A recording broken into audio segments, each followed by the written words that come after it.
I'm Joe Conger. I'm 30. I was born in San Francisco and I grew up in Reno, Nevada. And growing up was awesome there. I had, everything I wanted.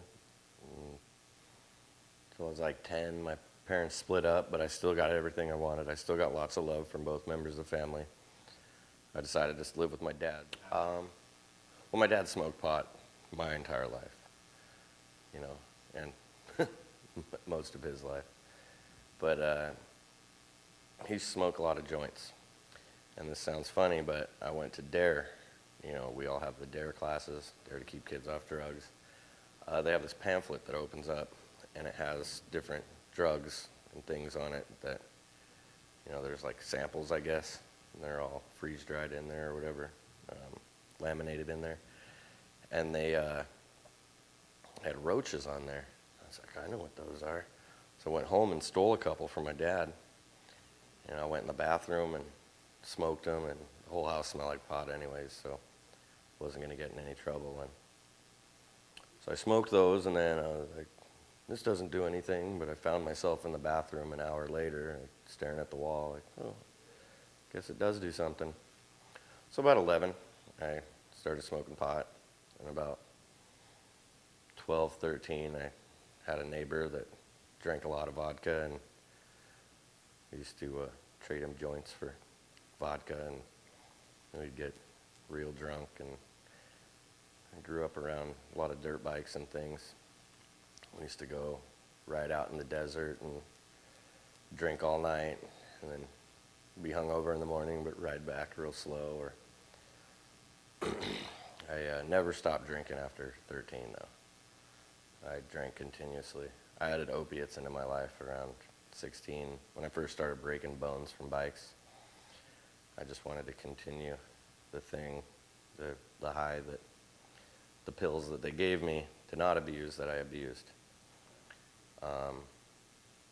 Got kicked off a few bike teams for being drunk, and at an early age they wanted me to be on their teams because I was young, and they wanted to show young kids could ride their bikes, and I would show up hammered, and that wasn't something, that they wanted families. I didn't represent family things very well. After 16, I didn't even talk to my mom for 8 years. I knew she was clean and sober. She got clean and sober when I was like 10 or 11. And by 16, I was full-blown party animal, free alcoholic addict, just wild boy that rode bikes and didn't do anything but live on couches. Probably about 16, 17, I knew that it was bumming me out that I had jonesed so bad to just not be sober. Like, I wasn't physically sick at that point, but mentally I craved it, And it started getting in the way of riding bikes. I wouldn't go on trips if I didn't have a big bag of weed and enough money to supply liquor the entire time. I missed out on a few trips because of that. Well, to be honest, like when I break a few bones, you usually break about one bone a year. And once I started getting full blown in my addiction and everything, I was like, cool, I broke my arm. Now I can sit on the couch and do heroin for 3 months. And, it's like, it's sad, but it's exactly what would go through my head. I would be like, awesome, I get to sit here and do drugs for 3 months and get paid and not have to do anything. And, and then when I couldn't ride anymore, like bikes are pretty much the only thing I cared about growing up. Bikes and skateboards. I had to be near ramps. And when I couldn't ride anymore, it was huge, like, killed me. So I spent a lot of time just getting loaded. Then I OD'd really bad on Christmas. And OD'd before, but usually like someone will throw you in a bathtub or Narcan works. But Narcan, your heart has to be pumping for Narcan to work, so they had to restart me.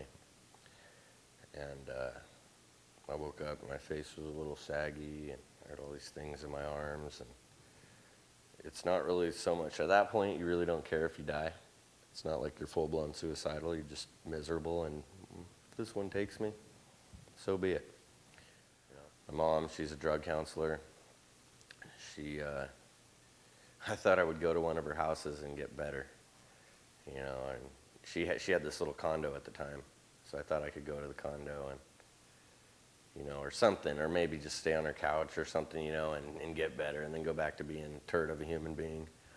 But she met me at the Greyhound station, and she gave me 2 pairs of socks, some underwear, and a street roots.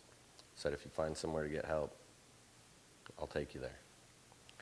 So I was like, well, can I use your cell phone? And so she's like, yeah.